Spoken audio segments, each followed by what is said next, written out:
Shed update, and ladies and gentlemen, I read this week that a couple I want to say high-profile modelers are retiring due to the fact that the basically a model build-up service is actually declining, and even I can testify to that. I mean, I could build a lot of models, but there's some models I just cannot build.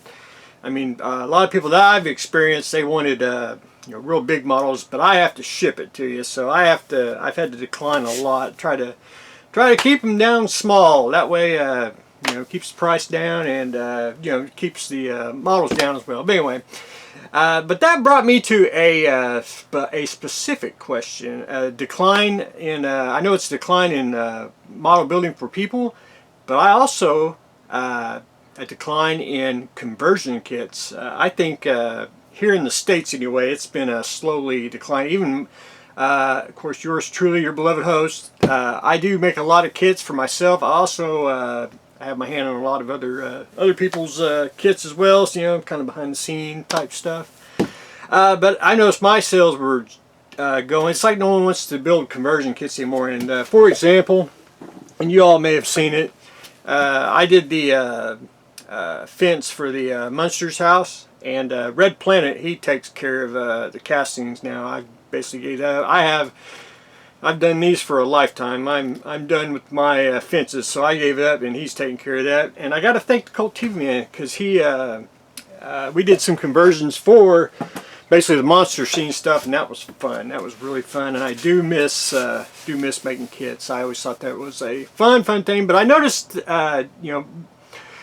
due to like 3D printing, it's just I know everybody likes to print their conversion, but not really buy a resin conversion or a vacuum form. I know it's still will be bought, still will be made. It's just trying to find that good balance in the conversion world. But anyway, that's another topic for another day. But a shed update, and I'm going to kind of break this out.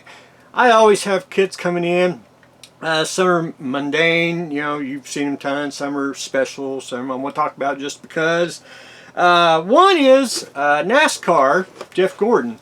I keep some of these for collector purposes, and one reason I do keep certain car kits, and I'll try to, if I can pop it open. Where is he? If it comes with a figure, I will personally keep the car kit, because if it comes with a figure, I assume that figure is Jeff Gordon. So I have basically a figure of Jeff Gordon, which I know it's a generic race car figure, but anyway, we like to pretend around here inside the art. But anyway, adding Jeff Gordon NASCAR 2. I gotta make sure I don't have one, because that's my, the car kits kind of go past you real quick when you start collecting kits. Also, again, we cannot get past a shed update without, yes, you guessed it, more Sergeant Frog. Now, I think I may have one more left on layaway at the hobby store. However, I have a big box of these, and they also have like a sailing ship, which I got that on layaway too. But well, I don't know if I can do it here. We'll just see if we can do it. Here, I'm trying to get the camera here. Turn right there. All right, there is all Sergeant Frog kits, even behind there. There's actually 23 of them. That's the ones that I could personally get at the local hobby shop. It's one of those I probably won't go hunt for them. The hobby store gets them, I'll pick them up, but actually go online and hunt for them, because I don't even know none of the names on them. But anyway, I got 23 of these, and and we're having nice weather here in October, and I really need to go out here and restack. I got some things that these are taken over. I gotta restack them, get them all in there. But anyway, just one of those. See, I think I got this one. There's a big box where you get all 5 or 6 Sergeant Frogs to make the Megazord, which I think is just pretty darn slick. But anyway, we're adding more Sergeant Frogs to the art. And then a blast from the past here, and we'll discuss the Cadet series, the Enterprise C in particular.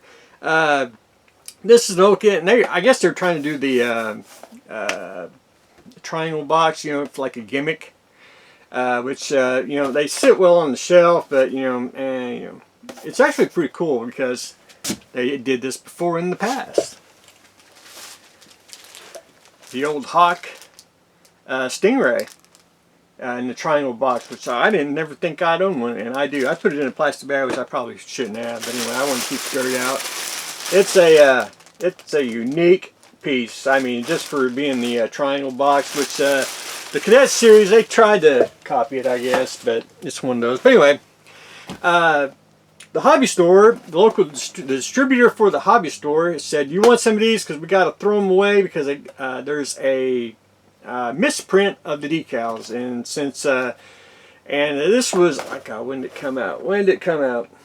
2010, I believe, in 2010. Yes, sir, 2010. These came out. There's a misprint of the Enterprise decal. It's missing an R, and I wrote it on here.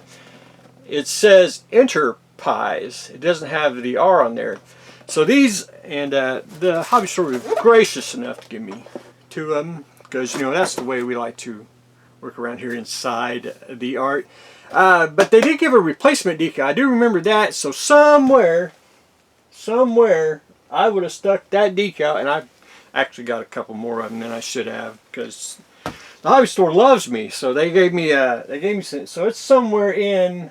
I assume I stuck it in there. I think I did. I really don't remember. That was 2010. That was what, 10 years ago.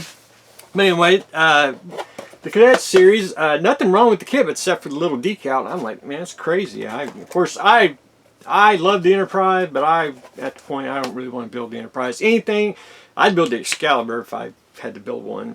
But anyway, Cadet series, I do like the packaging. It's just, it is a little overpriced, I think. I do like the old 3-pack. When it came out, I think you got more for your money doing it that way. Plus, I like the old kit. I mean, just the decals is about the only thing that's really different. And probably one of their new little gaming stands. But anyway, Enterprise, I even had to write that on there. So if anyone ever comes archaeology in here, they're like, man, why did you write that on there? You know. But anyway, that's a little thing for me to remember. And adding the Cadet series with the wrong decal to the art. So that's what I got going on today. Talking about the resin industry. People were trying, which is also why I got into painting, you know, children's toys. Because I do like children's toys a lot too, as you may know. But anyway, we're adding, of course, more frogs, which we're getting down to the very, very end of adding frogs to the art. And we're adding Flash Gordon.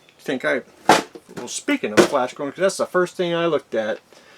Oh, where is it? I don't know if you've probably seen this in the past, but it's one of those. That's a Herb Deeks kit. That's just one of them that you just don't see anymore. It's a resin of when it was in its glory days, and I call it gasoline resin because I mean it's one of those brown.